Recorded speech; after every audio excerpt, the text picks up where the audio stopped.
Almost 2 weeks గ్యాప్స్లో మీది 2 cinemas release అవుతున్నాయి. ఒకటి గమ్ గమ్ గణేష్ అయిపోయింది, నెక్స్ట్ వచ్చేసి హరోం హరా. సో మీరు ఎంత బిజీ ఉన్నారో నేను ఎక్స్పెక్ట్ చేయొచ్చు.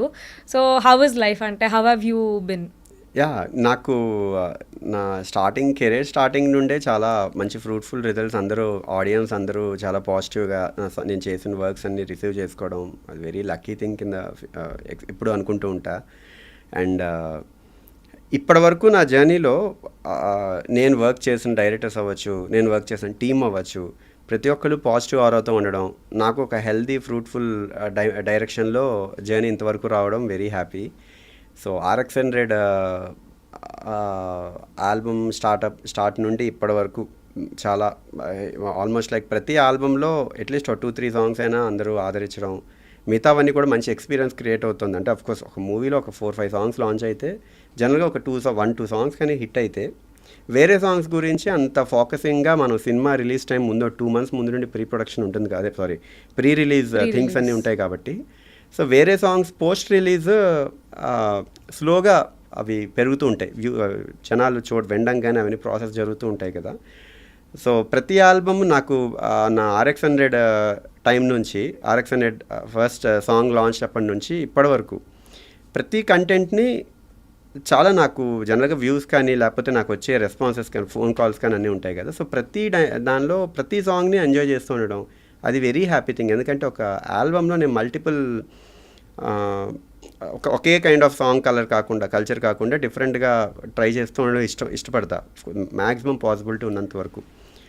డైరెక్టర్స్ ఒకవేళ ఇలాగే కావాలి అంటే అది ఆ డైమెన్షన్లో కొంచెం దగ్గరగా ట్రై చేయడం తప్ప, ఎక్స్పెరిమెంటేషన్స్ ఎక్కువ ఇష్టపడతా. సో అలా ప్రతి కంటెంట్ జనాలందరూ ప్రతి ఎక్స్పెరిమెంటల్ వర్క్ నా నుండి వచ్చే ప్రతిదీ చాలా పాజిటివ్గా తీసుకోవడం లక్కీగా ఫీల్ అవుతున్నాను. ఓకే, సో ఇప్పుడు మీ ఫస్ట్ సినిమా వచ్చేసి RX100. అందులో పిల్లారా అనేది ఒక హ్యూజ్ చార్ట్ బస్టర్ అయింది. అంటే ఆల్మోస్ట్ 3-4 months యూట్యూబ్లో బాగానే ట్రెండ్ అవుతుంది అండ్ మిలియన్స్ ఆఫ్ వ్యూస్ వచ్చాయి. అంటే మీరు ఎక్స్పెక్ట్ చేశారా ఆ పర్టికులర్ సాంగ్ అంత రీచ్ అవుతుంది ఆడియన్స్ని అని? యాక్చువల్లీ ఎక్స్పెక్ట్ అయితే జనరల్గా చేయలేదు, అందరూ చేయరు, జనరల్గా ఏ కంపోజరే చేయరు. ఇంత ఒక మ్యాసివ్ హిట్ అనేది నేను ఎలా తీసుకుంటాను అంటే, ఇంత రీచ్ అవ్వడం వెరీ హ్యాపీ థింగ్. ఆడియన్స్ అందరూ అంత మనసుల్లోకి తీసుకోవడం ఆ సాంగ్ని, అది లక్కీగా ఫీల్ అవుతున్నాం. వాళ్ళ జీవితంలో ఒక 2.5 minutes 3 minutes సాంగ్ని స్పెండ్ చేస్తున్నారు, అన్ని వ్యూస్లో రిపీట్లో స్పెండ్ చేయడం అనేది అది వెరీ పాజిటివ్ ఆరా జనరల్గా. బట్ నేను సాంగ్స్ చేస్తున్నప్పుడు ఏ సాంగ్ అయినా కూడా ఒక పర్టికులర్ టార్గెట్ ఆడియన్స్ డ్రివెన్గా ఒక మూవీ కల్చర్ ఉంటుంది. ఒక RX100 తీసుకుంటే ఒక కల్ట్ వైబ్, ఒక యూత్ డ్రివెన్గా బాగా ఫోకస్ చేస్తూ వచ్చే ఇష్యూస్ మీద తీసుకుంటూ ట్రై చేసిన ఒక జెన్యూన్ వెరీ ఎనర్జెటిక్ అటెంప్ట్ అది RX100. సో RX100కి ఎలా ఆలోచించాలి, నేను యాక్చువల్లీ RX100 ముందు కూడా నేను చేసుకున్న జనరల్గా ప్రతి కంపోజర్ వాళ్ళు ఆనందంగా వాళ్ళు ఒక ఎక్స్పీరియన్స్ అవుతున్నప్పుడు, ఒక ఎమోషన్ ఎక్స్పీరియన్స్ అవుతున్నప్పుడు వాళ్ళు ఒక కైండ్ ఆఫ్ కలర్ని ఇంప్లిమెంట్ చేసుకుంటారు మ్యూజిక్లో. అది నేను అసలు RX100 ముందు ఆ కలరే చేసుకోలేదు. RX100 for the first time director చెప్పిన సిచ్యువేషన్గా ఆలోచించిన ఐడియాలజీ.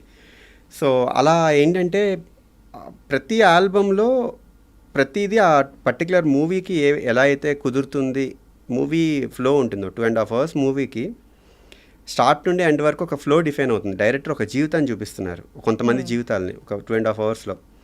సో అది చాలా క్రిస్ప్గా ఉండే ఐడియాలజీని వాళ్ళ క్యారెక్టరైజేషన్ ఫ్లో బట్టి ఆలోచించుకుంటూ నేను ట్రై చేయాల్సిన అటెంప్ట్ మ్యూజిక్ అనేది. సో మ్యూజిక్ చాలా పెద్ద రెస్పాన్సిబుల్ జాబ్ కాబట్టి, సో నేను జనరల్గా సేఫ్ డ్రివెన్ ఎంటిటీ ఎప్పుడు మ్యాక్సిమం పెట్టుకోను. అంటే ఒక పాట కుదిరింది కదా, ఆ పాటలాగే ఇంకొక ట్రై చేస్తే జనాలకి ఎక్కుతుంది కదా. అఫ్కోర్స్ కొన్ని ఫోర్సెస్ జనరల్గా డైరెక్టర్స్ అలాగే ఒక డైమెన్షన్లో రాసుకుంటారు సబ్జెక్ట్స్, ఒక రిఫరెన్స్ పాయింట్ తీసుకుని. ఇప్పుడు నా దగ్గరికి వచ్చినప్పుడు చాలామంది డైరెక్టర్స్ పాజిటివ్గానే, నేను ఎప్పుడు ఏదైనా పాజిటివ్గానే తీసుకుని, ఎందుకంటే నా వర్క్ ఇష్టపడి నా దగ్గరికి వచ్చినప్పుడు నా వర్క్ ఏదో ఒక ఎంటిటీని పెట్టుకుని వాళ్ళు సబ్జెక్ట్ రాసుకుని ఉండొచ్చు. ఆ పర్టికులర్ టోనాలిటీ అవ్వచ్చు, అందులో ఇన్స్ట్రుమెంటేషన్స్ అవ్వచ్చు, ఫ్లూట్ లాంటి ఎమోషన్ అవ్వచ్చు. సో అవి రాసుకున్నప్పుడు మేబీ కొన్ని కేసెస్లో తప్పక ఆ డైమెన్షన్లోనే కొన్ని ట్రై చేయాల్సిన అవసరం పడవచ్చు, ఎందుకంటే సబ్జెక్ట్ కూడా అది సపోర్ట్ చేస్తుంది కాబట్టి. సో నాకు మోస్ట్లీ అందుకనే ఎప్పుడు నేను ఏ ఆల్బమ్ తీసుకున్నా డిఫరెంట్ కలర్స్ ఎంచుకుంటూ ఉంటా. సో RX100 ఏం చేసుకున్నా కూడా జనాలకి ఆ టార్గెట్ ఆడియన్స్కి కనెక్ట్ అయితే అది సక్సెస్ కింద తీసుకుంటాయి. సపోజ్ ఒక పర్టికులర్ సబ్జెక్ట్ ఒక్క ప్రపంచంలో ఉన్న ఒక్క వ్యక్తికే అది కనెక్ట్ అవుతుంది అనుకుంటే ఆ ఒక్క వ్యక్తికి కనెక్ట్ అయిందా లేదా నా ట్యూన్ అనేది నేను కన్సిడర్ చేసుకుంటా. ఆ ఒక్క వ్యక్తి కనెక్ట్ అయింది అనుకో, నేను అనుకున్న వ్యక్తికి, అంటే ఆ నేచర్ ఉన్న వ్యక్తికి, నా ప్రకారం అది సక్సెస్ అయినట్టే. ఎందుకంటే నేను ఆలోచించిన విధానం ఏ టార్గెట్ డ్రివెన్ అనేదే ఇంపార్టెంట్గా ఫీల్ అవుతాయి, ఇప్పుడు ఎక్స్పీరియన్స్ అవుతాయి. సో జనరల్గా RX అనేది చేస్తున్నప్పుడు అది యూత్కి కనెక్ట్ అవ్వాలి, టార్గెట్ ఆడియన్స్. సో చాలా యూత్ బాగా connect చాలా అయిపోయారు బాగా actually. కనెక్ట్ అయింది. Yeah. కొంత కనెక్ట్ అయినా హ్యాపీ ఫీల్ అయ్యేవాడిని. నాకు కొంతకి చాలా దానికి పెద్ద డిఫరెన్స్ ఉండదు. ఓకే, చాలా అవడం ప్లస్ అది ఒక మంచి positive aura, plus plus point అది. సో అది గుర్తుంచుకోవడం, జనాలందరూ పాటల గురించి అన్ని చెప్పడం, అందులో ప్రతి పాట పాజిటివ్గా చెప్పుకున్నారు. ఇంకా అది హ్యాపీ థింగ్. ఒక పాటే డ్రివెన్ ఎంటిటీ తీసుకోకుండా అదిరే హృదయం, అది కూడా ఆల్మోస్ట్ లైక్ ఒక 60 మిలియన్ అలా రీచ్ అయింది.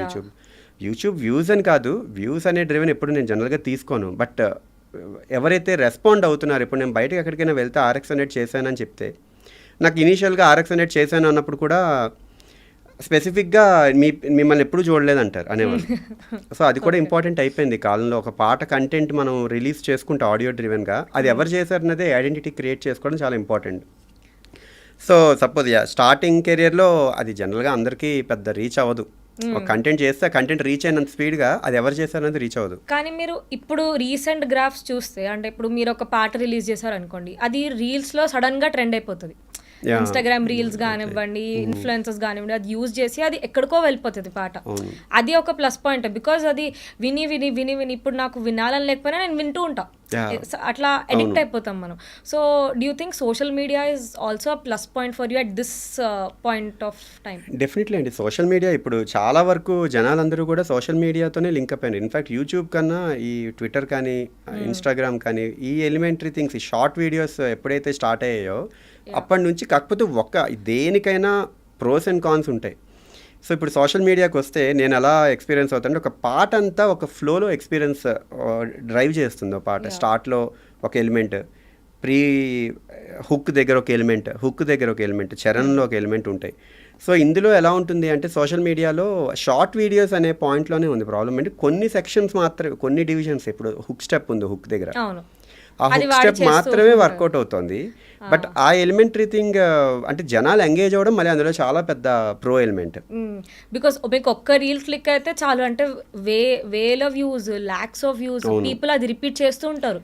మీకు మీరు ఇన్ కేస్ చూస్తే ఆటో వాడి నుండి ప్రతి ఓడు రీల్స్ చూస్తున్నాడు ఈ మధ్యలో, డాబ్ డాబ్ డాబ్ కొట్టడం చూడడం. అది మన పాట ఎట్లా అంటే సర్క్యులేట్ అయ్యి చాలా మంది ఇదే పాట అని అప్పుడు కనుక్కుంటే ఫుల్ సాంగ్ చూస్తారు. Full song some times click అవ్వకపోయినా ఆ ఒక్క సెక్షన్ అయితే క్లిక్ అవుతుంది. అది మంచి pro element in fact social media వల్ల. సో సోషల్ మీడియా చాలా ఇంపార్టెంట్ ఈ కాలంలో. కాకపోతే ఆర్టిస్ట్గా డ్రైవ్ చేస్తున్న ప్రతి వ్యక్తి కూడా విజువల్గా కనబడాల్సిన అవసరం కూడా చాలా ఉంది. కాబట్టి ఆ షార్ట్ వీడియోస్లో కూడా వాళ్ళు విజువల్గా కనబడడం, ఈ స్కోప్ కూడా దొరుకుతుంది. కరెక్ట్. ఇప్పుడు మ్యూజిక్ అనేది మోస్ట్ ఇంపార్టెంట్ ఎలిమెంట్ ఫిల్మ్స్లో. సో ఇప్పుడు మీరు ఏదైనా దానికి మ్యూజిక్ ఇవ్వాలంటే వాట్ ఈస్ ద ప్రొసీజర్? ఇప్పుడు స్టోరీ విన్నాక మీరు స్టార్ట్ చేస్తారా, లేకపోతే డైరెక్టర్తో కూర్చున్నాక మీరు మ్యూజిక్ మీది స్టార్ట్ చేస్తారా, లేకపోతే what is the general procedure? జనరల్గా స్టోరీ చెప్పే ముందు డైరెక్టర్ నేచర్ ఏంటో తెలుస్తుంది, వాళ్ళ సెన్సిబిలిటీస్ ఏంటి, వాళ్ళు ఎలా హ్యాండిల్ చేస్తారు, అసలు వాళ్ళ నేచర్ ఏంటి. ఏమైనా హ్యాండిల్ చేయొచ్చు, బట్ నేచర్ ఏంటి అనేది డిరైవ్ చేస్తుంది చాలా వరకు. కొన్ని నారోయింగ్ థింగ్స్ చేస్తుంది, ఓకే ఇలా ఆలోచించాలి డైరెక్టర్కి అని. ఆ తర్వాత అతని నుంచి పుట్టిన ఒక స్టోరీ ఐడియాలజీ ఎక్కువ వింటాను నేను. అది టు బి ఫ్రాంక్ కొన్ని సిచ్యువేషన్స్లో స్టోరీ చెప్పే స్కోప్ డైరెక్టర్స్కి ఉండదు. మేబీ స్క్రిప్ట్ చేంజెస్ అవుతూ ఉంటాయి, అలాంటి అది ఎప్పటికప్పుడు కొంచెం ఇటు అటు మనకి ఇంప్రొవైజేషన్స్ అవుతానే ఉంటాయి. కాబట్టి కమిట్ అయ్యే ముందు కూడా అది వినే ఆపర్చునిటీ దొరకదు. సో అదొక రకంగా ఎలా ఇవాల్వ్ అవ్వాలి మ్యూజిక్ డైమెన్షన్లో అనేది కూడా క్లారిటీ రాదు. సో అది ఎప్పుడు హెల్దీ ప్రాసెస్ ఏంటంటే, story at least chief technicians like DOP అవ్వచ్చు, మ్యూజిక్ కంపోజర్ అవ్వచ్చు, ఆర్ ఎడిటర్ అవ్వచ్చు, ఇలా ఉన్న వీళ్ళతో ఎక్కువ డిస్కస్ చేసుకుంటేనే హెల్దీ ఎన్విరాన్మెంట్ క్రియేట్ అవుతుంది.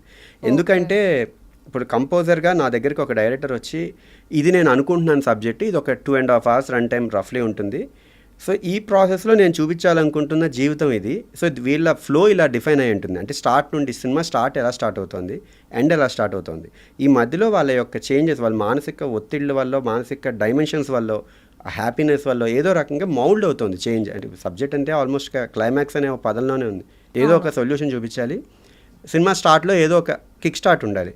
సో ఈ ఎలిమెంట్స్ మధ్య ఒక ఫ్లో అయితే డిఫైన్ అయి ఉండాలి ఏ సబ్జెక్ట్కైనా, అప్పుడే జనాలు కూడా కనెక్ట్ అవుతారు కాబట్టి ఏం చూపించాలనుకుంటున్నారు అనే దానిలో.